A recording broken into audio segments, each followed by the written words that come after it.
is the when. The question is indeed the when. Will it be within our lifetime? Long ago the song was sang. It is within my lifetime that I will see that, oh, we are there.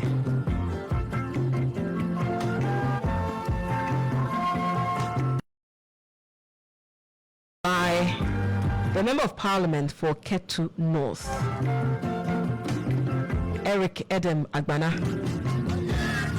We are also expecting Kwame Jantwa Esquire, member of the CPP, and Haruna Mohammed, Deputy General Secretary of the NPP, to join us this morning for the weekly review segment. Definitely today's conversation will be heavy on the President's maiden State of the Nation address after his return to office.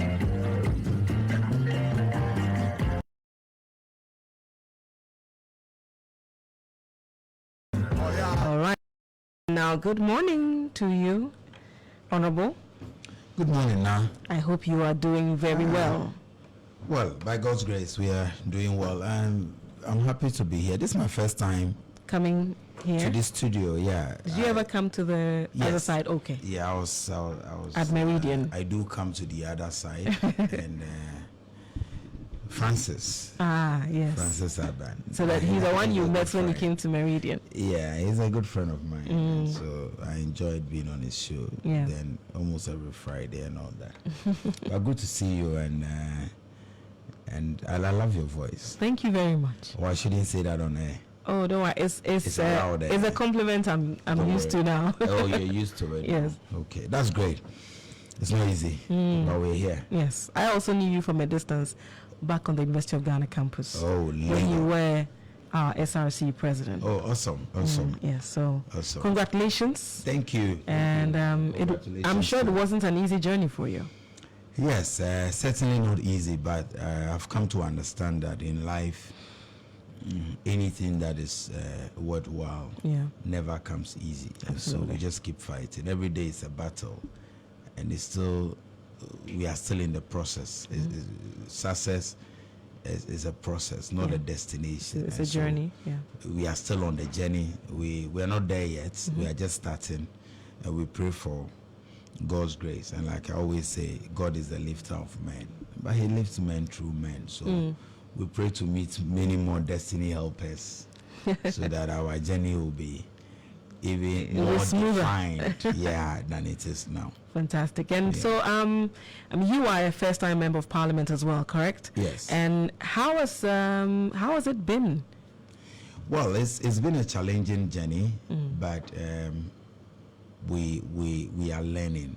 For me, one of the things that I appreciate God for is the fact that I believe, without sounding boastful, I believe I have the spirit of learning.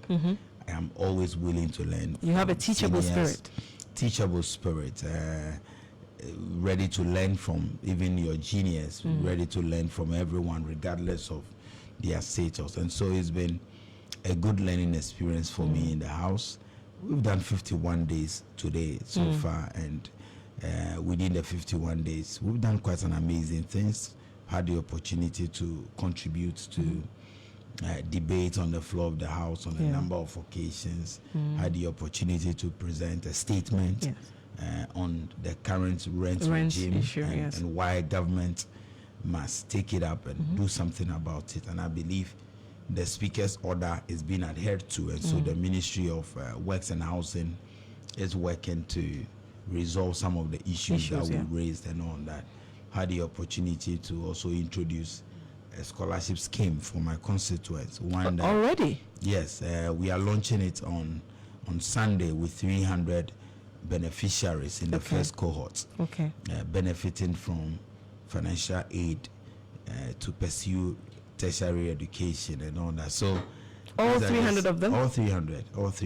And it's not been an easy journey, like I said, but God has been good. And why did you decide to do that scheme for your constituents? Well, my motivation stems from the fact that I didn't have it easy funding my tertiary education journey. A number of people who know me will tell you that I used to combine school with work. I was selling fuel. I was a pump attendant, what we call a fuel attendant at Osu Glory Oil Filling Station. Okay. And so when you go to that area, a lot of people know me. The mechanics there, everybody. I worked there for a while. So you used to shuffle between that and Legon campus? Yes, and Legon. I started before Legon. Okay. In fact, I raised my first school fees for Legon from that job. Wow. And I was doing it for a while. It became difficult to combine when I started student politics and all that. And all that. So it was a difficult journey, but I believe that leadership is an opportunity to leverage on your network and leverage on your relationship with people and your wisdom and knowledge to help other people. So we put a scheme together, invited a few friends to come in and support. And I'm happy that we were overwhelmed with the numbers, with the applications, but by God's grace, 300 people have been selected and they'll be benefiting on Sunday. Fantastic. I mean, it's good that you have. It's good to know that you have set the ball rolling already in the constituency. And so far, what have they been telling you, constituents, with regard to you going to Parliament to represent them? My constituents are very proud of me, even though I think that I'm yet to really start. I recall that after I made my first statement in Parliament, I went back home and, hey, yeah, you did well, because people thought, oh, yes, indeed, when you look at the structure of Parliament and the culture of Parliament, it takes quite some time for new members to even have the opportunity to speak. But my constituents are proud that at least they see you active in the House. And also beyond what I do in the chamber, I am working massively. Almost every weekend I'm in the constituency, engaging in one program or the other, interacting with the people. Because you see, I see myself as a messenger. They sent me on an errand. And so the least opportunity I get, I must return to them and engage them, speak to them, give them a report about whatever we are doing now and there. So far, that's how it has been. I look forward to 4 great years for Keto North and beyond. Yes. And, you mentioned that, every weekend you go there. Brings back conversations about how some constituents in other areas would usually say that we don't see our MP until it's 4 years and there's another election. And so you see various MPs, putting in the effort to ensure that they are in the constituency for the people to notice them and see them. But I think that we need to, again, we ourselves, members of Parliament in our campaigns, we need to be very honest with the people. I recall when I was campaigning, I had a community engagement where somebody raised the same question that we vote for you. It takes 4 years. And I told them that you are sending me to Parliament. Parliament is in Accra. So the way you see me in the constituency every day, because I come to you to campaign, please don't expect to see me the same number of times when I'm in Parliament. And people thought that, hey, you are being too brutally honest. I told them. Then I said, look, people complain, we call, you don't pick. Yes, when I sit in the chamber, okay, I can give you typically how my day runs. This morning I got here at 7 a.m. I was from GH1 TV. From there I'm here. As you hear, calls are coming, you can't pick it. Somebody will call you, may not know that you're on radio or you're on TV. Hey, we voted for them, we are calling them and they won't answer. Right from here, I must rush to the chamber. From here, we have an orientation program the whole weekend. So this weekend, all the things that I planned, funerals that I plan to attend tomorrow, Saturday, I may not be able to attend because as late as Wednesday evening, we have been informed that there's an orientation program for MPs. Now, the only program that I have not been able to cancel is the scholarship scheme, where I was squeezing a little from. Fortunately, the orientation grounds is not too far from my constituency, so I can drive there on Sunday, have that program, return to orientation. So people need to understand that we are humans, and we also, we also have, excuse me to say, blood running through our veins. We also need some little time to rest. You need your personal time too. You don't even have that. So we must be honest with the people. So tomorrow somebody will say, oh, I voted for you.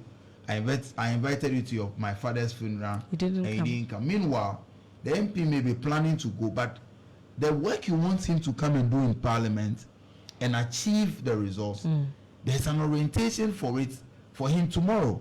So he may cancel it. When he gives you that as an excuse, some people will not take it lightly. So it's a difficult job, but it always has to do with people management. True. And that is why we must always make it a point to manage people, talk to them, and get them to understand that we work together and they must help us to succeed. To succeed. Okay. And let me, one more question, this one in Parliament, the majority side.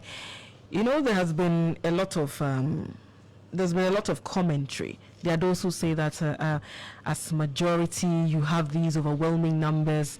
And even your colleagues on the minority use that to taunt you most of the time and say that you are barely able to get even half of your members to in the chamber, and so you have to rely on them for quorum on some occasions. What is happening? I think that the majority side of the house is very strong. We, contrary to public Can you speak into your microphone for me? Yes, contrary to public perceptions, we are not weak. We are very strong. Okay. And we have been very successful at carrying government business or the agenda of government in the House, in the floor of Parliament. I think it's important to make a few points. Number one is that people think or assume that because you have super majority, it means you can ignore the minority. You can railroad your way through. No, it's not like that. That's not what democracy is. Even if there were 5, even if there were only 10, the standing orders of Parliament makes provisions that on how the house the house must be conducted. So Speaker cannot say, because you are the majority, only you should do business, or only you should be allowed to talk. So people call you and say, why are you allowing Apenyo to talk? Why are you not saying? But what do you expect? Are you saying that because people have the numbers, but you are not using it? Why is Honorable Apenyo talking plenty? I said, no. That's not. Parliament has its own rules. Okay. If it was the NDC with same numbers, and we saw it when we had 109 and they had 169. Yes. It did not deter the Honorable Haruna Idrisu and co. from talking. They were very active. Yeah. This is maybe what we decided to do, and how they are deciding to abuse it. That is a matter for another conversation. But you see, people should not expect that minority will be ignored. Democracy demands that, and the parliamentary democracy demands that both parties. And that is why yesterday, for example, Speaker said, majority leader, minority leader, lead me to go and receive the president. He didn't say, because we have the numbers. Why did he include minority leader? Because they are the 2 leaders of the house. That is what the rules says. That is what the law says. So that's how it works. Number 2, because we are the party in power, a number of our people have been appointed ministers. A number of our people are in boards and certain committees.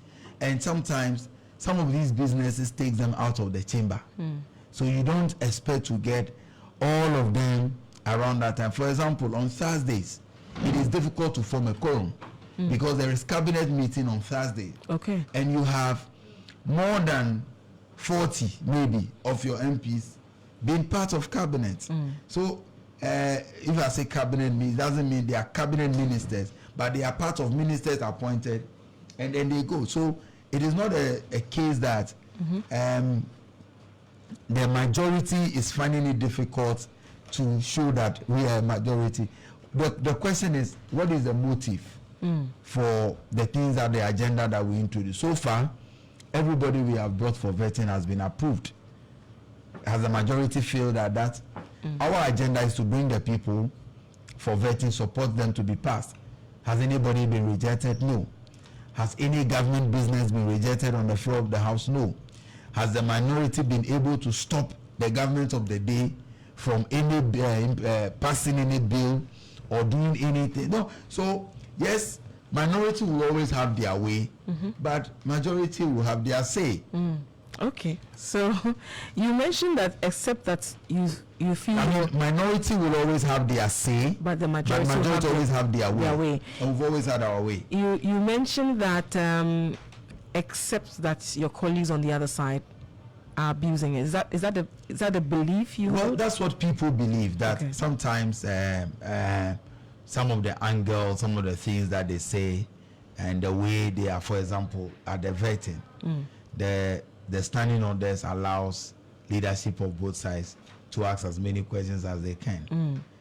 And some of the questions being asked very personal, spending hours on one nominee. And I mean, it would have been okay if the questions are even related to the work or the ministries that the people are being nominated for. I'm going to say. And so people believe that they are abusing those privileges that we have accorded them. But that's the belief of people. I think that parliamentary democracy, it has all of these things in it.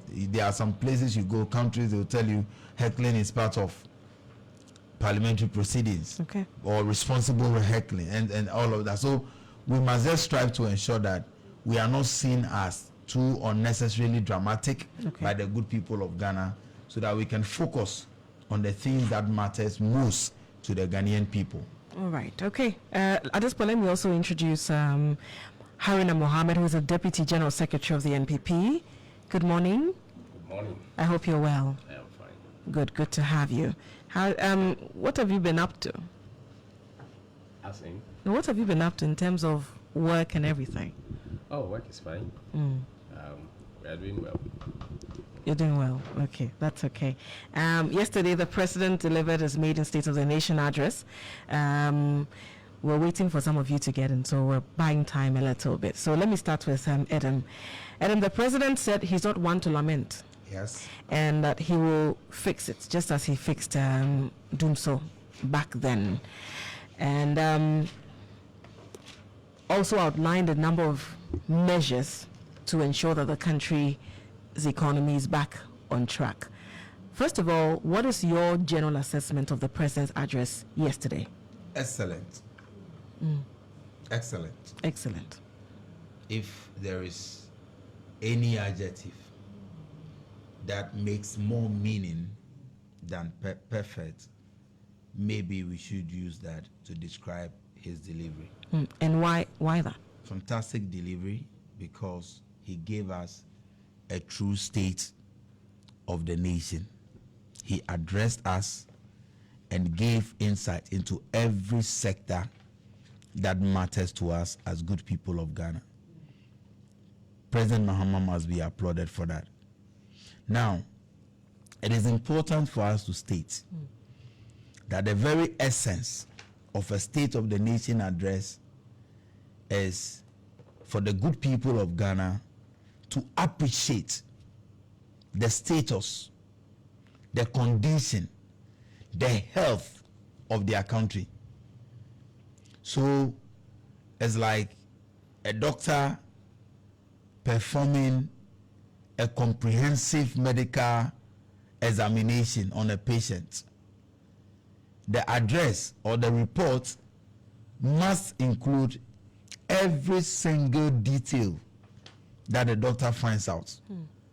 But beyond that, the president, after presenting the true picture that he inherited, the mess that we came to meet, he now gave us an idea where he wants to lead this country to. And not only that, but how he intends to do it. That's why I say he gave us a perfect or an excellent State of the Nation's address. And so I will be interested in going through the details, sector by sector, with you, for us to appreciate the extent to which President Mahama covered the things that matters to us most. I mean, listening to him, what do you believe are the president's priority areas? Clearly, first is the economy, education, agriculture, the energy sector, and infrastructure development. And with the economy, President Mahama gave us the picture as he met it. it says our debt at the moment stand at 721 billion Yes. Ghana cedis. And that's what he met. 721 billion, and that cannot be disputed. Aside that, you have an economy that was run down, an economy run aground by the previous regime to the extent that it took the personal investment of Ghanaians to put the economy on life support. And so when he says the economy was in ICU when he inherited it, President Mahama only gave a perfect description of what it ought to be. His opponents disagree. They say that the president inherited a recovering economy. Also, there's an admission that the economy was either sick or was collapsing but was recovering. At a certain point, I think that even before the election, at a certain point, Yeah, there was a that's- subtle admission that yes, we're facing challenges, but they were working at us, getting back onto the road. I mean, They if we were were- working. If we weren't in a difficulty, we wouldn't have gone to the IMF. There are economic indicators that should guide us in all these analysis. Now, the economic indicators, what are they telling us? You're on an IMF program, and inflation, the benchmark that the IMF has given you, was 18%. But as I speak to you, at the time we took over, inflation was 23%, which means inflation was even way beyond the IMF's benchmark that they gave. They had given an end year target of 18%. But you At a left it certain at point. 23. We took over at 2025. January 7th. Again, the economy had unsustainable levels of debt, 721 billion. At a time that your energy sector is shrinking and is being choked with a 2.2 billion debt, at the time that ECG is in crisis. Look at the audited reports. The audit report on ECG and the mess, the kind of corruption. Now, President Mahama met a difficult situation, and he needed to let Ghanaians know what he met before telling them what he intends to do about it, and that's exactly what he did yesterday. On the bit about the economy, we've had there's a response from one of the deputy I finance saw that ministers. response, and Abnos says, a ridiculous response. you think it was ridiculous? Well, she Very. says that instead of the president, he said the president was expected to set the tone for his administration's governance agenda. Instead, it was a predictable mix of economic doomsaying, political blame shifting, and populist promises without credible funding, a credible funding plan. I mean, that's the summary of how she describes Well, it. I'm not sure she appreciates the essence or what it means to present the State of the Nation address. Because the president did not tell Parliament that he was coming to present his economic policy or a manifesto to us. He came to present State of the Nation address. So we should be interested in discussing the fine details. Which of the figures? Why, she was Deputy Finance Minister. Is she telling us that the debt figures of 721 billion are not accurate? Is that what she's telling us? Is she telling us that the 23% inflation that President Mahama spoke about is not an accurate figure? So what exactly is the point of departure, point of disagreement? Nothing, or let's just disagree, let's write, and so that they will say, we too, we are in the system. Well, I mean, with all apologies to her, she's a senior colleague in Parliament. I saw her response. She describes some of the policies, for instance, as populists. I mean, the Agriculture for Economic Transformation Agenda, the Feed Ghana program, poultry farm. You describe. She says these are very expensive, but the president did not tell Ghanaians how these will be funded. Because she has been able to put a cost to it to tell you that these are very expensive. When a government makes a policy proposal, what you do is that there is always a technical committee or a team tasked with the implementation. They will come up with an implementation plan. As we sit here in the studio, do we know the cost of the agriculture for economic transformation? Do we know? Well, the finance minister would have an idea. Exactly, in the budget. And so wait until the budget statement is read, where in the budget statement, projections for expenditure and revenue or income are made for you to know where we intend to raise the money to embark on this project. So it is not as though the president came to read a budget where he says, I will spend A, B, C, and D amount, X amount on buying laptops. And then you describe it as a populist idea because the president failed to give you the source or how he intends to raise the money. It was not a budget statement. That's why I said they simply do not even understand the essence of a State of the Nation address. So you think she jumped ahead of herself? Yes, because wait until the budget statement is presented. What figures, how is she describing it as expensive? Well, I mean, with what figures is she making the projections? I mean, on face value, it's how much has she it's put to capital it? intensive. How much has she put to it? What if it comes out during the budget readings that this particular project is donor funded? What if? What if it comes out in the budget reading that the project, there's already been money sourced for it, and so they should stop jumping ahead of themselves and talking about costs. President is not finance minister, and he did not come to read the budget. He came to give us the State of the Nation's address, and he announced the plans he has and how he intends to address these challenges. We will fix it. If they couldn't do it in 8 years, they should shut up and watch us do it. Now, she says instead of these capital intensive or populist projects, what the government should actually be focusing on, he says a responsible government should focus on, 1, sustaining and improving the growing confidence in the economy before committing to large-scale social programs, 2, ensuring fiscal discipline and efficient resource allocation, and also 3, strengthening the private sector to drive sustainable job creation rather than relying on government-led employment scheme. We ought to reject any economic model that prioritizes short-term political gains over long-term financial So her responsible government spent $58 billion or $58 million on that useless National Cathedral project. That is what responsible governments do. Her responsible government spent so much paying for over 80,000 ghost names at National Service Authority. That is what responsible governments do in her estimation. For her and the NPP, responsible governance means to run ECG aground with several accounts, even when you have a cash waterfall mechanism and they refuse to comply.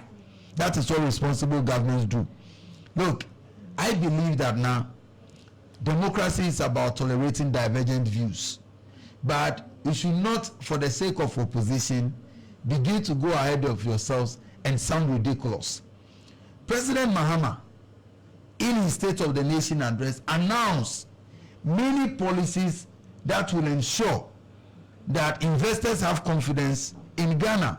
Let me tell you, I, as an economic policy analyst, one of the things that we found out in research, and it's backed by research, is the fact that corruption, when corruption perception index is very high in a country, it is the #1 factor that affects investor confidence. And President Mahama is tackling that. When you have a government that is committed to fighting corruption, putting in place mechanisms that makes it unattractive for people to engage in corrupt activities, investor confidence will go up. And so, what are they talking about? If there is anyone or any government that in recent times has caused us, the good people of Ghana, investor confidence, or made people the investor confidence in Ghana plummet over the years, it is the NPP government. Look at what they were doing in the oil sector. That unitization of the ENI, Springfield, and all of that. Some of these things, all we needed was the leadership that listens to the concerns of the ordinary Ghanaian and to the Ghanaian people. We are riding on a goodwill that we believe will help increase investor confidence. And what we intend to do is that fight corruption, institute proper measures, and create serene, conducive atmosphere for private sector to thrive. Not a private sector that lost their investment through the DDEP program. Not a private sector that even when you come to some of the institutions, we're talking about the insurance industry. How can Oforiata and the NPP monopolize the financial markets? Every single job that has to do with insurance was sent to enterprise insurance. These are the things that affected investor confidence. These are the things that we should be talking about. So today, all of a sudden, Abena and the NPP are awake, talking to us about investor confidence. My goodness.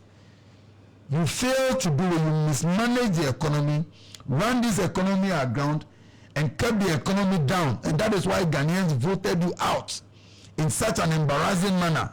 So today you cannot be the pioneers or the champions and the advocates for so-called good governance and proper economic management. We will take lessons as a party, but we will never take moral lessons from a brothel. Let me bring in Haruna Mohammed at this point. He is the Deputy General Secretary of the NPP. Good morning once again. You've heard Edem Agbana. He says that the President's address was excellent and it addressed what the current situation is and also talked about how this will be addressed. He also did respond to some of the criticism that has come from your side in Parliament as well. He says, well, looking at how the previous government ran down the economy, they should not be in the position to be advising the new administration how to proceed on how to restore confidence in the economy or develop the economy. Your general assessment of the President's address yesterday. Thank you very much. I'll say good morning to my brother Adam, and you yourself, Na, and your cherished listeners and followers on Facebook. In fact, I was late to this program because I didn't know that your station has changed location. Oh my dear, I'm so sorry. So exactly 8:30 hours. You were at the old location, venue. so I had Sincere apologies. find my way back to my party headquarters, where I had parked my car and had to move to this place. It's just a walking distance to our place. Yes, so I usually don't bring car to Starr when I'm coming at the old place. I park at the headquarters and walk to the place. I am here now. I've heard my brother, and I ask myself, is it truly what he heard from Parliament, from His Excellency the President? If not for because it is a constitutional provision that he's fulfilling, I will tell you that it was a waste of time. Oh, really? The President did not inspire anybody. The President did not bring anything new. The President did not even tell us even the state of the nation. He didn't? He did not. He did not. I'll tell you why. Okay. It was empty, uninspiring at all. So for me, it's good that he has fulfilled a constitutional provision, which says that at the beginning of the session of Parliament, His Excellency the President will deliver the state of the nation to the good people of Ghana. Yesterday, you were not told the dum-dum that is going on, what exactly it is, how we're facing it, How are we doing it? Well, he spoke to it. No. He spoke about the pigging No. and how No. it is affecting gas supply, and that's what its result. It is not about affecting gas supply. It's about how it affects businesses and affects individuals, the people of Ghana, the state. Right? So many things that we needed to know the state, and other things he rhetorically passed through them without So, necessarily telling just a the brief people. one. So, So, there for was instance, nothing new. the- It was just the old political talk that he has created a political platform, speaking to majority in the House just to fulfill the constitutional provision. Okay, and the bit about the energy, the current power situation, I referenced he talking about the pigging currently ongoing by WAPCO affecting gas supply, and that's one of the reasons we are experiencing the power outages. I mean, this was something that was supposed to be done back in October, and the previous government shifted it to January. And when the new government came in, there were some negotiations to have it be done in February. There is nothing new. I recall that one of your communicators was here, Mr. George A.C. He admitted that if the pigging had been done in October, it would result in power outages, and the elections were near, and it would cause disaffection for the party. This is not a confirm. Did you hear it from the energy minister or the president when he was delivering his last State of the Nation address? Okay, that's No. fine. That's okay. Government is meant to be continued. The Okay. point is that there was no doomsaw when we handed over power to them. There were no challenges with the power sector. We had dealt with the challenges Which challenge? of the power sector. We had not witnessed what we witnessed immediately when we were told that we are going to have power challenge for 5 hours, or is it a 58 or whatever. But it turned out that he has to apologize for the usage of some of these particular terms. We have handed over a very healthy economy to them. They handled an economy that was growing at 3.4%. That was the growth of the economy. We handled an economy that is growing at 7.2% to them. You come and tell us that the economy is in a sick bay. Come on. Would Hand over an economy to you that will be able to support external reserves for over 4 months. You handed over to us 3 months. You are saying it is not. He's talking about debt situations. We have worked on the debt situations, and as we speak now, the budget that this government is running on, they don't have a budget. It is the budget of the previous government. All processes and payments that have happened, gone to bondholders, gone to domestic debt exchange program, people who have been affected by that, are all matters or expenditure that has been planned for by the previous government. So as we stand now, every expenditure that goes on is from the budget of the Akufo-Addo's government. Okay. So if you sit down here and says that you have been able to do this from this, forgetting to tell the good people of Ghana, you are leveraging on the strength of the economy that was handed over to you. You handed over an economy that could not pay for free senior high school policy, an economy that could not pay for allowances of teachers and nurses. You handed over an economy that could not support to stop Dunkra. We had to put in measures to get through, to get an economy that will be able to get all these factors, building the human capital base of our country, making sure that we are able to build infrastructure, making sure that we are able to recruit more persons onto the public purse, making sure that we are able to put road infrastructure good, making sure we are able to make sure that we are providing development to the good people of Ghana. At the expense of an international or a global crisis, the whole world economy was grounded. Even the world economies were growing at -%. Okay. Ghana was able to sustain itself and grew by 0.5, that positive growth. Ghana moved from that particular trajectory. where we have moved their growth of 3.4% to the ranges of 7 and 8% growth before COVID. After COVID, we have been able to move it, and in the third quarter of 2024, we had 7.2.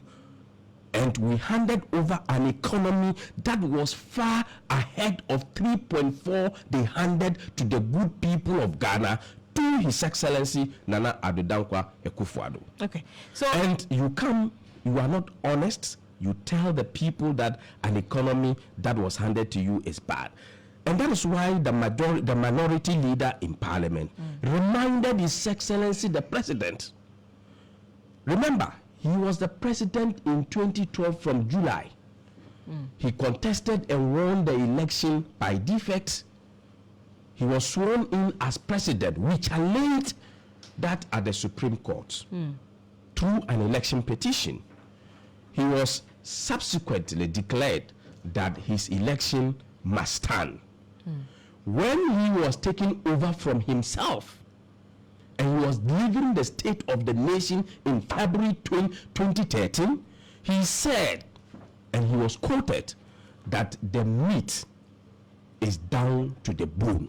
Okay. As in, the economy was grounded to the bone by himself, collectively through with the former president and himself as president, handing over to himself and delivering the state of the nation and telling the good people of Ghana that it was down to the bone. But Haruna, is it not interesting that we are talking about the SONA of 2025 and we are referencing 2017? We are referencing 2017 because it is the same person. The same person who was the president, who took over from himself, and what he told the people of Ghana, and what he handed over to us, and what we are handing over to him. That is what he is describing as an economy that is not good. Okay. When he handed a 3.4 growth of an economy, and we are handing a 7.2 growth of an economy to him, he is telling them, looking at the face of the good people of Ghana, and telling them this. And also the debt situation. Yes. Are you aware that had it not been for the DDEP, would have been choking and barely able to breathe as an economy? But the DDP didn't just run through. It took minds of the people, the managers of the economy, to bring in a policy that will stop the rising debt situation. As we speak, in the state of the nation that you consider in the state of the nation, do you consider the DDEP a brilliant intervention? It is a very good intervention. Okay, that left a lot of people worse off. That is why government had made provisions for the payment. Okay. Subsequently through to 2025. Government started the trenches in payment of beneficiaries. So anybody that has received payment on the DDEP, it is on the budget of Akufo-Addo. Okay. Where he had made payment and made budget across to the 2025 and made available funding. It is not that they have gone to look for money elsewhere to do the payment. Okay. It is the money that has been left in the reserves. But the government mentioned that the reserves you left there were nothing to reach about. Which we have taxed them. They should come out with the data. Dr. Gideon Bwako has asked, come out. You said we have come out with the data. Where did you look? He is a member of parliament. Okay. The government has not, I repeat, has not sent even a single bill that is going to raise revenue to the state. So everything is from the previous. Everything is from the former administration. Okay. They have not. Have you received any bill in parliament that seeks to draw in revenue? No. So they should be grateful to the previous. To go to the former administration. Wait when you present your budget and outline what you want to do and the revenue, these things that you are going to draw in and the expenditure lines, so that we'll be able to judge you on that. You are still enjoying from the goodwill of the former administration. We presented that budget. We made available that money. Did you say goodwill? Yes, it's a goodwill. Yes. Unless, of course, you are taking the same position with him. I'm so saying, because you are expected to moderate. No, Yes, so yes, you are expected to moderate. Unless, of course, you are taking a stand. It's a narrative. It's a narrative I'm familiar with, so it's okay. Sometimes when you intervene, some of these things are thrown in there. But I'm just making an intervention here. Yes. I said goodwill because goodwill will translate in votes. Correct? Not necessarily are you that sure? goodwill you are saying will translate in votes. Okay, because if you enjoyed goodwill, it would have translated in your votes. It's not about translating in vote. Okay. Is it a fact that the budget that is running currently was presented by the previous administration? It is a requirement of the Constitution. Is it a fact that it is a budget of the previous administration? Just as you did in 2017. I am asking you, is it a fact that it is not a budget? It is due process. It is. So once it is, and when you present a budget, please you have it down and reading my notes when you are making. So when he's done, so when I'm done, you are asked. So yes. You see, when you draw a budget, you make available the funding. And that is what they are enjoying. Okay. It's a fact, and nobody can take it away. All right, okay. And he's talking about... I've seen Mr. Jantua shaking his head, so I'll get to his point. He's talking about allegations that have not been proven, mentioning about NSS. Please wait, investigate, and get to the bottom of the matter. Okay. You don't go ahead. He's jumping ahead of himself. Just go and then get people culpable when we have not finished or put them through the legal processes to get them culpable of any crime. These are allegations. We must be very careful as to how we propagate allegations out there. We must be very careful. You are a member of parliament, so you should be very mindful of such definitions. So for me, the state of the nation was stainless. There was no hope. There was no inspiration. It was just a fulfillment of the constitutional provision by His Excellency the President. All right. Mr. Jantua, good morning. Morning. How are you? Your Excellency. I'm fine. You're lucky I came. I wasn't going to come. I'm so sorry. Do you care for some coffee? And you know why I wasn't going to come. But do you care for some coffee? Sweet coffee? I don't care for anything. Oh. For the sake of the people, of Ghana. Okay. You know, we have to. And Aruna, good morning and good morning to my brother. Your Excellency. What did Aruna say? Aruna said the DDEP was brought in to stop the debt. Who created the debt? Who created the debt? When they came in, what was the debt? When they left, what was the debt? What was the debt? Look, we have a debt of what? 721? 721 billion. It's no mean feat. In your own home, if you owe the bank, but you're eating good food, is your mind settled? No. No. The country's mind can't be settled because of the kind of debt. 761. Yeah, the debt we So I even reduced it. Sorry. I reduced it to 721. So 761. Captured in the state of the nation. Because of the kind of debt we have. It's a challenge. It's a challenge. And a budget, when you put a budget out, is an estimate of the things you want to do. You might not have the money. You've got to go and find the money. The fact that you put a budget out doesn't mean you've got the money to handle that budget. Yeah. You've got to go find the money. And as you rightly said, constitutional obligation for them to put that budget out so that the incoming government at least can run till such they get their feet on the floor.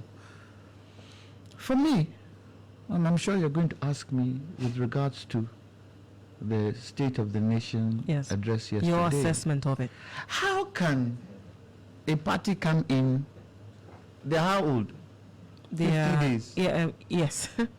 About a little over 50 days. A little over 50 days, that's what, 2-3 months? Yes. That's close to 2 months. How do you expect them to do wonders? Close to 2 months, yeah. When you're saddled with the kind of situation we find ourselves in. How can you? Did they not overborrow? I mean the MPP. Did they not overborrow? and the overborrowing they did, can we see what those monies were used for? Yes, they probably invested some in Free SHS. free SHS, all that. Will they be able to complete?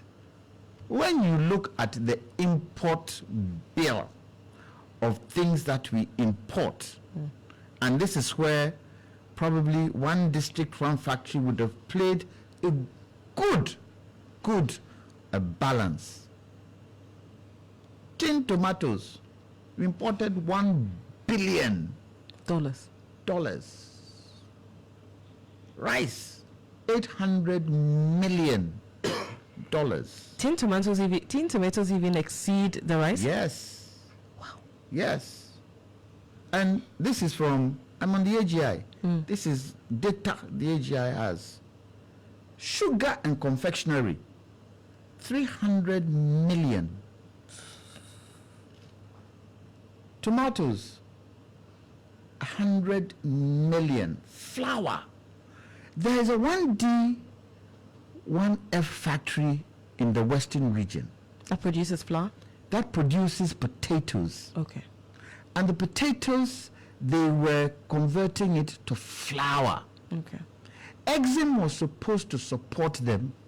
Exim couldn't, so they are shut down. We imported 800 million. Poultry, 400 million. Fish, 245 million. Are you trying to tell? The worst one is toilet rolls and tissue, 100 million. This is dollars. Are you trying to tell me Cannot that produce. all the commodities I've talked about could not be assumed under one district, one factory? They could have. Did we do it? No. Did we even look at those areas? And I remember one district, one factory came up. Some of us said, let's look at those areas we have capital flight, massive, and look at those areas to cut the capital flight and use some of the natural resources we have to even balance. So quickly look at gold. A few weeks ago, when they gave us the balances of Ghana, wasn't gold 55%? That money that the export brought, how many of that money came back into our coffers? And so the planning of it was key. Rice, jute sacks, these things that we spend a lot of money, sugar, we spend a lot of money importing, cut the import through one district, one factory. So take selected industries and build it. Don't you think if they had done that by now, a lot of the debt would have cut? No.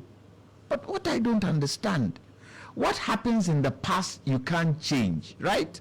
What happens in the future and the present is what you can change. So why do the MPP try to keep taking us back? It can't change. Whatever President Mahama did in 2014, 2013 can't be changed. Whatever you guys have come and you've done can't be changed. Let's look forward. How do we use the experience of the past to handle the future? That is most important. And for me, when I look at the State of the Nation address, and I think the President too was a bit magnanimous by telling us that the real state of the nation you will see in what? The Economic Forum and the budget. So he didn't even want to go any deep. So it means there's more. He said things don't look good. I said there's more that we don't know. Is that not an indictment on Aruna's party? And they don't want to accept it. They don't want to accept an They indictment. said they left a thriving economy. Let me ask. Their own investigation into why they lost the election. What did they say? Sorry, What have we heard? we don't have a report. What have we heard? So- What have we heard? We've heard snippets. So what we understand is that is from 2020. Is that it? We don't even have a report yet. I said, They have reports. didn't we hear snippets? Okay. Haven't we heard snippets of why, unfortunately, the gentleman Baumia lost? Haven't we heard? And even if those aren't snippets, did he not lose massively in his home region? Wasn't that a question? Isn't there a big question mark there? Why? Haruna said they had goodwill. I said, did he not lose massively? Did Vice President Baumia, the flag bearer of the MPP, not lose massively in his home region? Did he win one constituency in his home region? I have not looked at it, He so I cannot didn't. tell. That is None None of the true or false? which region? Where did he win? Which region did he Northeast, win? right? Is it on the Northeast? What did he win? How many constituencies? There are 6. He won 3. 3. Yes. 6. Yes, and he won In one region. the entire northern region. in the In the entire northern region. For the Northeast region. I said in the entire northern region. even presidential, he won. I said President in the Mahama, Northeast region. entire northern region. You would have thought, and Haruna himself during the election time gave us the assurance they were winning. Northern regions is a no-go. It's a no-go area. I didn't hear that. You said It's a that. no-go area. I was on stations with him. I don't want to mention the stations. I was on station. I'm not your excellency. Haruna, I'm not your excellency. I'm a common crime junta. Please. Gradually, we are getting there. I'm getting where? Because you people have started 7 governments. You see, And you see, Mr. Jantua, please proceed. we need to build a nation called Ghana. Your Excellency. And the experience of the MPP would help in building this nation called Ghana. If they really and truly want this country to move forward, they should take the appeal from the president that please, the Economic Forum, attend. It would help them. They said they are waiting for an official invitation. At this particular moment, the main job, and I'm not an MPP person, but I have a lot of relatives in the MPP. So sometimes you sympathize with them. The most important thing for the MPP to do now is to build confidence in the people. Is to build confidence in the people and not do the showmanship they are doing that we've seen in the past weeks. It won't help. What does it do? It makes you hear him more. Because yes, if it went for DDEP, the debt would have been more. But DDEP, didn't it affect the ordinary man? And we saw old people protesting. E-levy for me was theft. Yes. It was a lifesaver. I said it was theft. When you come and you say you are doing what? You are taxing my savings. What is that? You are going into my savings. Your transactions. I said, what is it? I've already paid for whatever I needed to pay, the balance I put in my account. And remember, it's not everybody who can open a bank account. So there were a lot of people, especially those who are doing SMEs, who use Momo as their bank account. And to go in there and tax it? Come on. All right. Come on. Mr. Jantua, I will return to you. Edem Agbana would have to leave us and go to Parliament. Today, I mean, he was... This too is important. Parliament is important, but this too is important. Okay. Oh, no, He's talking to the people. In Parliament, he's talking to the people. Oh, he came in very... Parliament. He came very early. I actually started with him before everybody came. We would have been here even before him, but for the fact that the we were location. location, so That's But he's not taking the credit. now, let me welcome my brothers, especially Mr. Jantua. I haven't seen him in a while. Yes, I haven't seen you in a while. Since Yes. you won, congratulations. Thank you, sir. I haven't seen you. Happy to be here with you again. So now, I'm getting a very strange feeling about some of the comments that my brother Haruna made. Why? Especially Which ones? when he spoke about the NDC has not yet sent to Parliament any bill to generate revenue, and so whatever we are doing, You should be thankful to the we should past be thankful administration, to yeah. the past administration. That is not true. So what? Sorry, because I was on Sawel's show. Yes, I understand. Nah, do you know that even during transition, they refused after the defeat to present to Parliament a budget? usually what happens is that within the period of transition, the outgoing government presents a budget that can be best described as a holding budget. Recall that even Honorable Atoforsen, then minority leader, even threatened the legal implications of the Akufo-Addo's government's refusal to bring before the House the budget. At that time, you're having a tussle between who is majority and who is minority. Let's even assume that we were minority. They refused to present the budget. They gave excuses. And Mr. Jantua is here. And so what budget are we talking about? Again, you don't need a budget to generate revenue. Why? In the period of transition, were we not paying taxes? After January 7th, why don't you pay taxes? You do. And so it means that government continues to receive revenue. So one government decides that, let me prioritize the payment of DDEP, what's the name, amount? The coupons. The coupons. Let me pay the coupons. Government decides that, let me invest part of the revenue I've collected into sustaining the electricity supply. So why do you take credit for that, as if you claim that you have left money? Initially they told us that they left money in the sinking fund. We have maintained that all you left was $64,000. They're asking for the evidence to show it. No, but if you claim, but you manage an account. If you claim that the 64,000 is not a reflection of what you left, what is your figure? Because only a few days ago that you left. Why? When have you ever seen government publish account of a government account for the general public to see? We went to the extent of giving you dates where transactions occurred.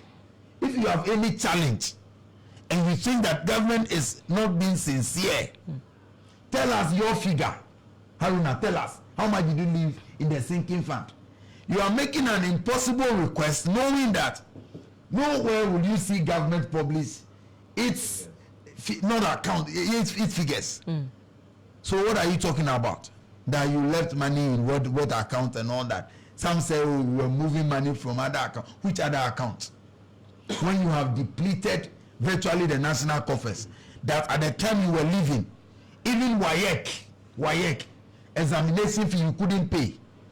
And that is why, as we speak, the period for which our younger brothers and sisters were to report in school, that period has delayed. At the time you were leaving office, look, I don't like engaging in what seems to be reminding Ghanaians about the 8 difficult years under the Akufo-Addo government. I'm sure that is why they voted for us in such an emphatic manner. Well, the first 4 years, many economists have largely said went very well. It's the last 4 years that when you say it being problematic. When you say that, when you say the first 4 years, and if you realize, yes, time you're on the IMF, we do. Yes, well. you extended our IMF program. When you came, you didn't. So you wouldn't give them any credit at all. No, what credit? You see, they keep making this point about growing the economy by 7%, and that we left it at 3%. And I keep telling them that even if it was a Kiadonko of blessed memory, or anyone at all who won the 2016 elections, in 2017, the economy was projected to grow above 8%. And you can find that in the Economic Intelligence Unit, the EIU? The EIU's report on November 2nd, 2016, when they predicted that the NPP was going to win the elections, but because of the investment that President Mahama had made in the economy was supposed to grow at 8%. It means that you didn't do anything. I mean, going and back, what were the investments? We brought on board 2 new oil fields, the 10 fields and the Sankofa fields. And so technically, as an economist, when you take a look at the figures, you realize that the growth that they so much boast about happened only in the oil sector. Non-oil sector growth, as Mr. Jantua, we can go back into the figures. Go and see the 2017 budget, 2018 budget. The non-oil sector growth was a negative. Oil sector was growing at 46%, because of the addition of the 2 new oil fields, which was a Mahama legacy. So essentially, they didn't do anything. They only mismanaged what they inherited. What you want us to go into those figures, we can go. Again, you're talking about. That is something he definitely disagrees with. What will he disagree with? I mean, I have given you why those figures cannot be credited to you. I have given you, and I'm telling you that largely due to the oil sector growth, which was an addition from the 10 fields and the Sankofa field. What is your addition? Again, you talk about energy. Look, the challenges in the energy sector, you only deferred. When you defer the announcement of your mother's death, when you defer the announcement of your mother's death, the body will decay in the womb and you have to keep up with it. What are we talking about now? As far back as October, the IPPs have threatened the independent power producers that due to the level of debt that government was owing them, and government was owing them over $1.5 billion. If government did not pay, they would pull out from whatever arrangements. It came to light. I recall I was on GH1 with Mr. Jantua and we discussed this issue where the waterfall, the cash waterfall mechanism, that the ECG was not even complying with it. And all the people in the value chain were complaining that ECG was not even making any allocations to them. When they collected revenue, they held back 1 billion. 1 billion. Your government supervised this level of incompetence, and then when power changed, what you have deferred from October, I recall I'm telling you that some players in the industry will tell you that Dr. Baumia virtually went on his knees to beg them that postpone this maintenance work to after election. Why? Because we are afraid that when you do that, Ghanaians will know the extent of rot and the challenges in the energy sector. And what is he talking about that they did not hand over an energy sector that had challenges? Why? Was it not recently that NAPO was forced to give us timetable and he told us to go and design our own timetable? If there was no power outages at the time, Ghanaians, were we so, excuse me to say, were we just so ridiculous that we'll be demanding a timetable when we have constant power supply? He said at the time that those... Did we have power supply? He says those outages were meant to fix some of the challenges. That's why they named those challenges. Please, forget the rhetoric. Slogan. The issue is that the sloganeering, it didn't help them, and that's why they ended up with 38%. The issue is that we have challenges in the energy sector. President Mahama has promised to fix it. As we speak, the major challenge we have with the energy sector is financial. We are owing $2.2 billion, and government is looking at ways to raise the money. Recently, World Bank or either IMF or World Bank was warning us about our growing energy sector debt. Yes, and it happened another way. Is the World Bank talking about the debt accumulated under President Mahama? It is them. We even introduced ESLA. What did they do with ESLA? We introduced ESLA to solve the problem with the energy sector debt. They kept it. They kept it to take more loans. It had a sunshine clause, right? ESLA, or it didn't have Yes, one? Please, It had a sunshine clause. you shouldn't even be talking about some Let of me these pick your issues. thoughts briefly on the intention to have military training for national service persons. I think it's a good idea.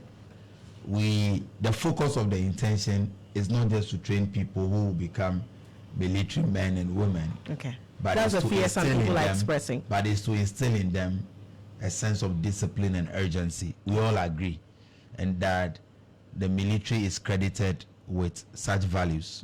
You agree with me that even when a group of people are misbehaving anywhere in Ghana, they are not so much afraid of the police uniform and the other security forces as much as they fear the military. Why?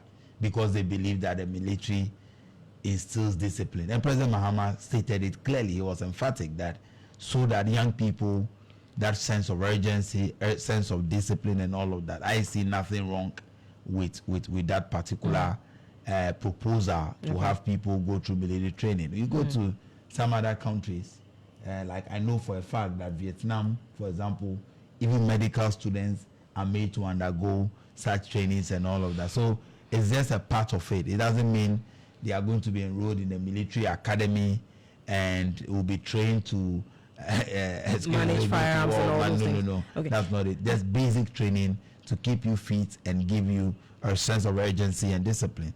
There are those who have said that the military itself would have to do some soul searching and also improve its image, because quite recently they've dealt heavily with their own image, with those raids in communities and among other things. I have said that the last 8 years under the NPP government, we saw unprecedented bastardization of state institutions, even the independent state institutions, even the judiciary, and I'm not afraid to talk about it. We saw how they bastardized every state institution, politicized it, made it very partisan. Decided for contempt. No, because we are all witnesses to the things that have happened in the judiciary, and even very renowned lawyers like Professor Tuba, through research, have revealed some of these issues. We've seen investigations by undercover journalists from the judiciary. So I'm saying that we have unprecedented, it was not related to unprecedented levels of bastardization in the judiciary, and some of us believe that even the judiciary was politicized, such that former parliamentary candidates of NPP were appointed to the courts and all of that. And so all of these institutions must do some soul searching and then do some self-cleansing. And so it's not just about the military, but that does not reduce the image of the military as the body that instills discipline and all of that. And so I believe that it's a good thing to have our national service personnel go through that. And also I'm happy that we are cleaning and we are cleansing the National Service Authority of the corruption, the ghost names that chopped over 50 million monthly from independent. Does the president have the mandate to say declare these individuals wanted? Is that not supposed to be? He says yes. He has instructed. Yes, he has instructed. Should that not be left to the security agents? No, because if you are, you see, I tell people where is Gifty? I do not. According know. to the investigative bodies, she's on the run. They can find her. And so if you're on the run, they will declare you wanted. How is she on the run? Gifty Owarebwaji, she was one of the heads at NSS, National Service. Yeah, so, I mean, how is she on the run? I mean, but maybe by the time she left the country, she wasn't under investigation. So how is she on the run? Gifty, this issue, even before she left office. I mean, Fourth Estate had done some work on it. Some work. To do, to reveal it. I know for a fact that the security agencies had written to them, attempted contacting them, and she's unavailable. He had a deputy, Osonoba, who is a good friend of mine. Report was taken to by the investigative bodies. He was questioned. So where are you? If you were the one that even been mentioned, so the president can instruct that declare. Yes, the president can instruct the security agencies to take steps, including declaring people who wanted. Okay. If you fail to report yourself when you're under investigation. And I will advise her, if she's listening, that it will do her a lot of good if she comes to report and take herself through the legal process. You are saying that it's just an allegation. Yes, until it's proven by a competent court of jurisdiction, it remains an allegation. But it is necessary for you to submit yourself to the process of investigation so that all of us will see whether or not you are guilty. Okay. The president says they'll introduce a hotline for corruption. Will it keep you, the appointees, also in check? It is keeping us in check, and it will keep everybody in government in check. We must ensure, and I have said that President Mahama is not new to the presidency, and when he was there, we saw how even people belonging to his own government who were prosecuted for corrupt activities. We saw how just a phone call that an appointee of the president had with a friend expressing her desire to make a certain amount of money, she was fired. But in 8 years, we saw how even when there is a video evidence to back investigative bodies or acts of corruption, president cleared them. And so we will not cover up for any corrupt official of the government. Anybody found culpable of any act of corruption will be punished, and that is the mark of a good leader. All right. Thank you very much, Edem Agbana. He's a member of parliament for Ketu North. He has to take leave of us now, and so we'll continue our conversation with Mr. Haruna. Mr. Janta, you see these politicians. Wait, because at least wait and listen to him. Wait and listen. You'll be going to vote today. All of you are going to vote as Serene today. So you said you are aware. So Howard, I mean, you have the floor as of now. He was talking about how you cannot be claiming that all that they are benefiting from now is coming from them. Essentially, you both disagree on those elements, and you can state your disagreement, and then I'll move to Mr. Jantua. Okay, thank you very much. I think that if we are to depend on what he is saying, that he said that the growth trajectory that we got in 2017, 2018 was because Mr. Jantua added to that we were on IMF, and even if, sorry to say, we use Equidonco, that if you was in there, it the growth would have gone up nonetheless. I vehemently disagree with those things. If we are to go by that, first and foremost, the oil sector he's talking about, that the growth was entirely coming from even the oil sector.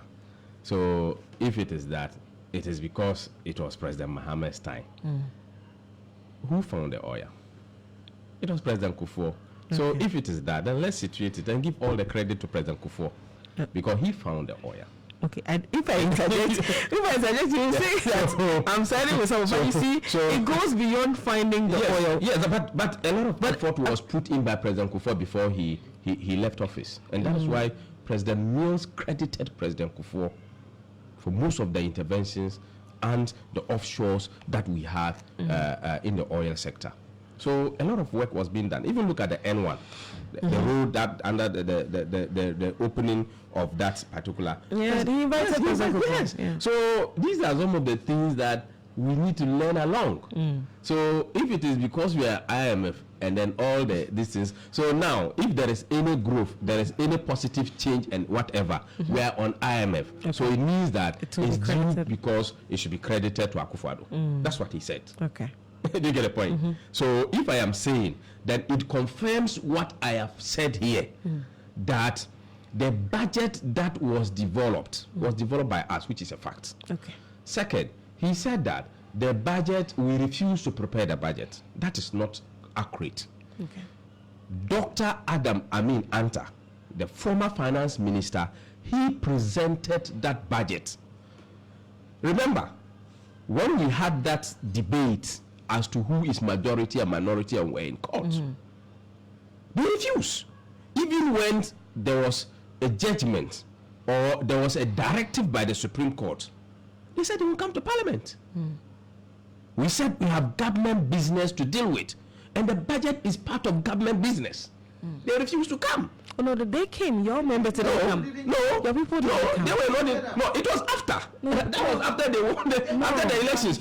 Please, no. They didn't want us to sit in Parliament. No. Oh no, but let's take the facts. The fact is the thing is that the minority, so-called majority at the time, they came to Parliament. Who wrote for the calling back of the Parliament? So who presented? They went to so they went to sit on the majority side, and the NPP guys refused to. No, we will not sit because we wrote for the calling of the even the speaker indicated that there's no business to deal with. No. That who called for the Parliament for the recess? Who called? We did. Yes, you. So when we came, they were sitting on our seat. You did. So once you sit on my seat, I will not sit. They said you were in a caucus meeting. No, not in a caucus. They were sitting at the majority side. So they called us twice. Yes. Not even the speaker didn't just call. We wrote for the call. Yeah, you requested the fact. Whatever the case fact must be put on the table. The speaker took we wrote to ask for agent Yes, you did it twice. You Yeah, did we it did it twice, twice. yes. And then when we came, they were sitting Which on one our did you side. come? The twice. Which one did you come? We came all. You And didn't they were come. sitting There's on our one you seats. didn't come. And we said we would There's not come one in. you didn't come. The We first said one. we would not come in. Didn't And come. when the one we came in, the speaker adjourned the adjourned parliament. Tettey. Yes, they were So not now prepared. where are you sitting? They were not So prepared. now where are you sitting? If the previous So now where are you previous sitting? parliament- Let's talk of We are today. minority. Let's stop that No, we last are- thing we are talking we about. are talking Let's about talk what at happened. today. We are not talking about today. We are talking about that budget. today. That budget was in What happened was today is the in most the important eighth thing. parliament. That budget You've was done in it. the Eighth eighth parliament is gone. So I Let's am talk putting- about the I am- ninth. I am putting the facts straight Okay. that we presented the budget. Okay. The budget delayed because of their attitude. Okay. And we finally presented the budget. And to say that a budget is just a document, It's an and estimate. it is an Did they estimate. present the budget? Yeah, we did. What did the vice We did. president do? We did. The vice president? Yes. We did. We presented. The current Yes, No, she current didn't. The then minority leader said if they did not, they would let the vice president do it. So in the latter stages before, I think after the election, he came in to present, because initially they would have done it before the Should election. have done it before the election. But because of the whole who's minority, Yes, who's before majority, the election. and they did it Why? after the And election. Before the election, they said they won't come to And parliament. why? So it was So your why respons- is that? It was your They don't come to responsibility. parliament. It was a constitutional requirement. And the MDC said they will come to parliament Irrespective, before come. the election. It was Come. after the elections that we asked for the recall Okay. of parliament. Before the elections, the MDC said they will come to parliament. Haruna, you are my brother. It's in the past. Let's look It's in the not in the future. past. We are in the straight in past. the past. The past You directs can't the future. straighten it. You're in We can opposition now. straighten it. You No. can't. I must be able You're in to. opposition I now. must If be you did able- the right thing, you'll be there. Yes, because somebody was not prepared for the right thing to be done, and Ghanaians must know the NDC was not prepared to come to parliament, Okay. and that is why it was done after the elections. They were not prepared, and that is the fact.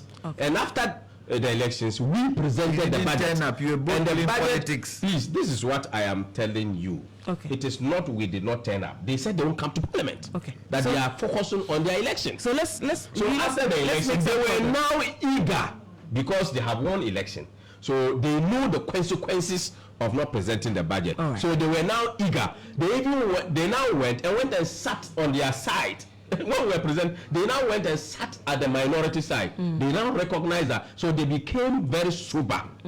Because they know the consequences. Okay. So the budget we presented, it is the had budget won we the are, election then, haven't we are spending now. So they couldn't be bothered where they sat. No, but had won the they election. could be bothered. They knew they had could won be the bothered election. because they know the consequences of No, not it presenting the wasn't the budget. consequences. They knew So why didn't that they sit had as won. minority when They before knew the they had elections? won. So they were being so arrogant Okay. in that particular aspect, They're and being that is what people. obstructionists. Yes, yes. So the budget we presented, whether we are still going to look for funding, whether it's going to direct for how revenues come in, every budget goes with how you will be able to mobilize revenue. Okay. And it is not just that you bring a budget without making efforts. Okay. All The right. previous government made enough effort to ensure that we are able to sustain compensation, we are able to carry on existing projects, we are able to do other things that will inure to the benefit of the good people of Ghana. Okay, so it was the I- same budget that brought in the new government. Oh, I see all that- the expenditure that this- went in, this point all is- the DDP this payments point- that they are doing is from that budget. This point is very well made. Your thoughts on the military service? For me, it should be a voluntary exercise. I don't dream to have military training whatsoever, whether it is See, minimal that's why. or whatever. I haven't So read it, but should I'm be- told it's in the constitution. It should it? be. Is it? I'm not sure. No, it's not in the constitution. Okay. He said he wants to. No, I'm told it's in the It should be constitution, but it voluntary. has not been even. That is- It has not been part of the but constitution? I do not know. I have not read it. It should be so I'll just such check. an But exercise should be I'll- voluntary, because military training, it is something that people should accept to do, and not just be bundled into it. And if you I would want to have to say do the about checks. this particular training schedules, that's why most of the schools they have this cadet.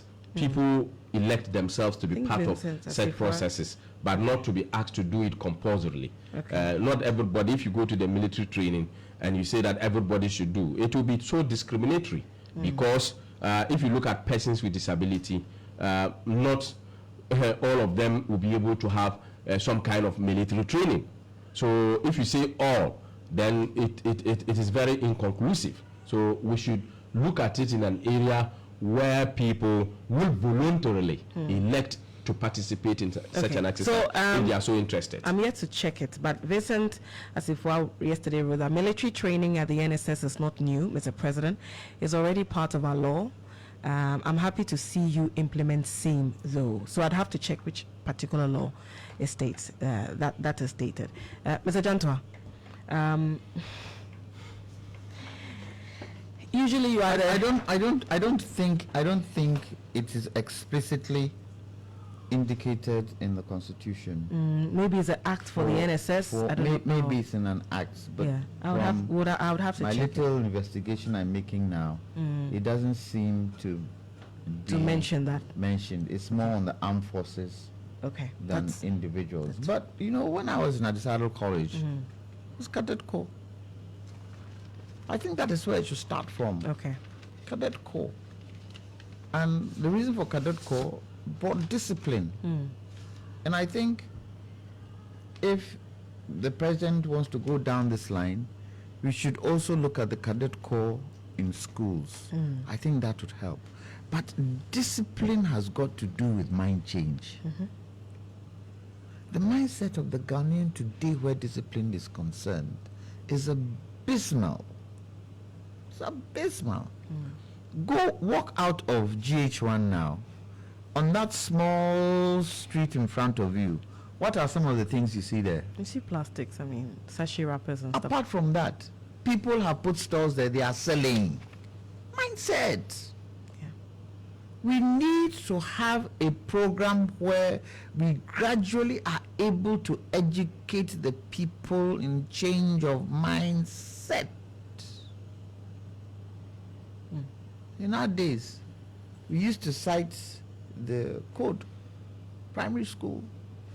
So from the word go, even when you're at home, you've come from school, you're at home, you are citing the code because you liked the rhythm of it. And that, what does that do? It inculcates you into the system. When I came, what did I say to you? I said to you, you're lucky I came. Yes, so to the service of the country. But because of commitment and service to the country, where did I take that from? I took that from my childhood. That when you promise to do something, do it. And if you can't do it, let them know you can't do it. Does that happen today? We need a particular way of handling mindset. The military might help, but how long are they going for?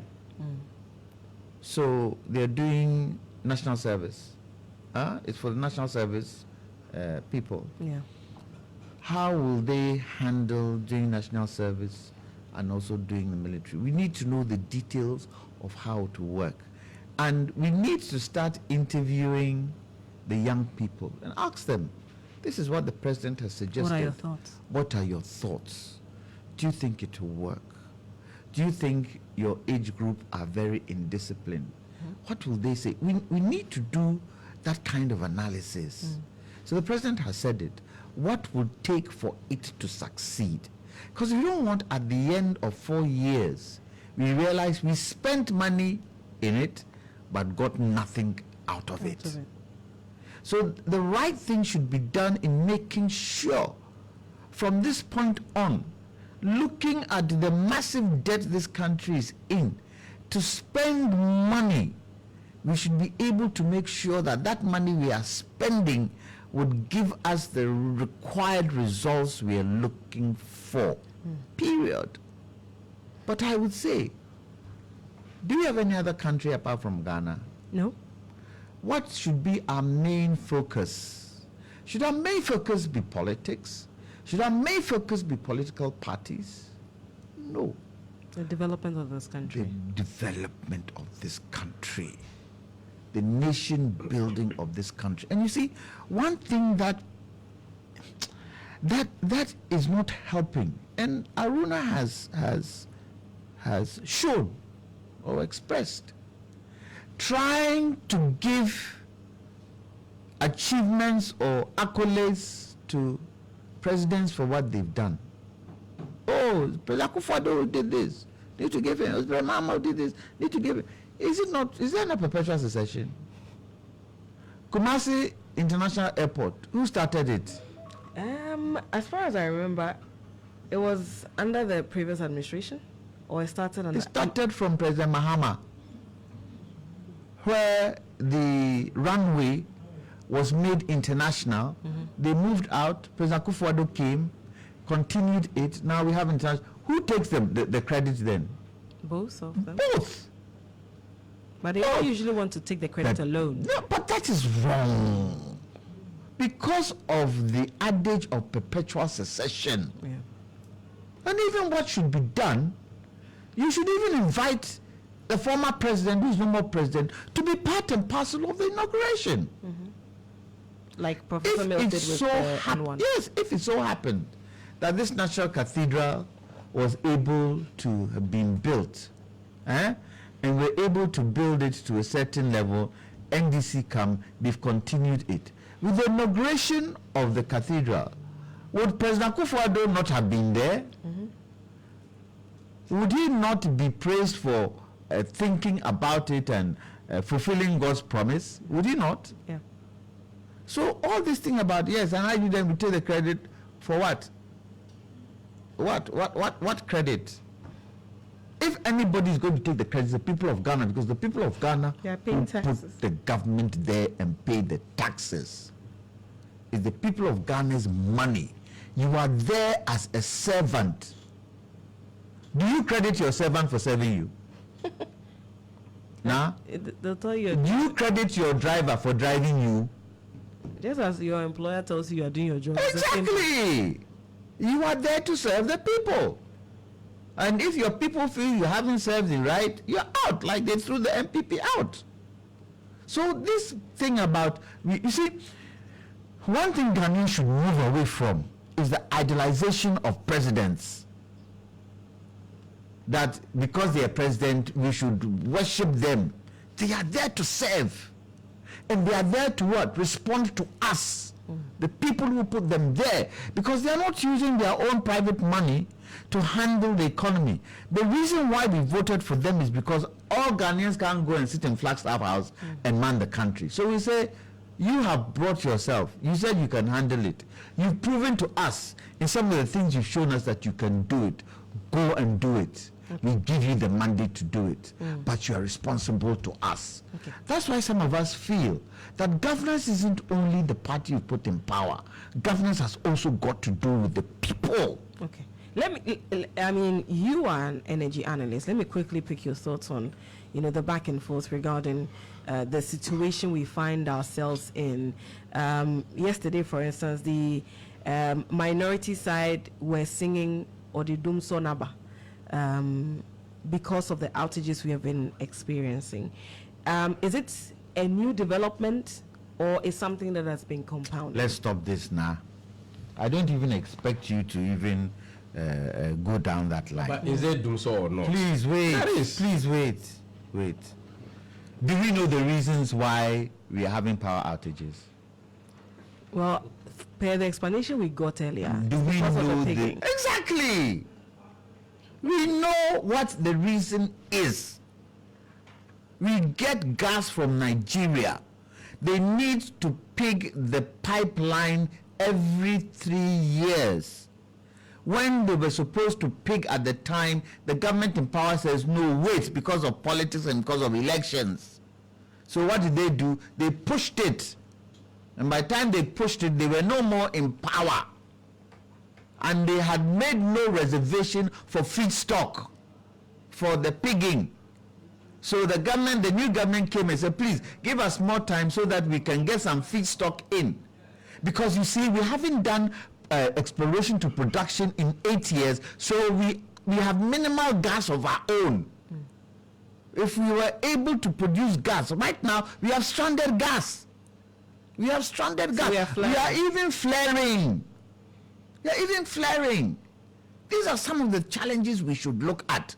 Because look, all the things we talk about, three things that are most important: water, galamsey, air, environment, energy, electricity. Three major things that pushes this country forward. They all have question marks around them today. So really and truly, let's be honest with ourselves and let's be truthful with ourselves. If after the pigging, we still experience, because the president said yesterday, by early March, we would all go back to have our normal electricity. Regular supply. If it so happens that after March, we are still experiencing brownouts and lights off, then we question, this is what you said, why are we still experiencing this?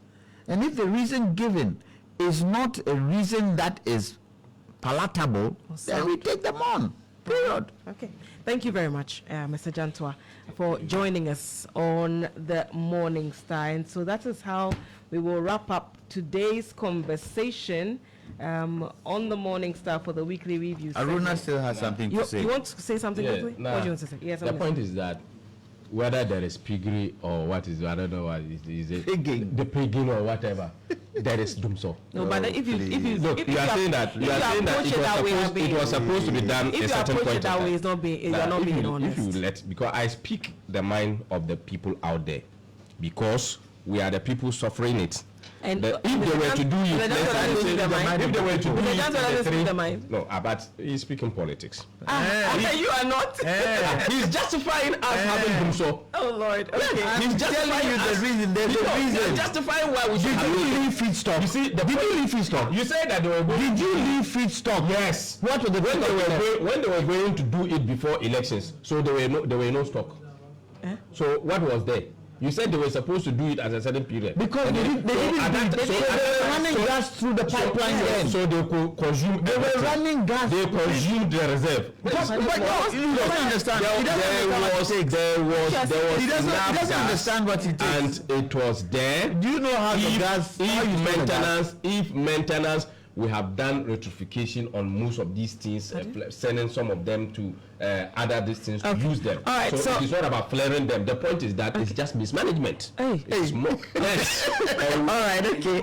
Thank you very much.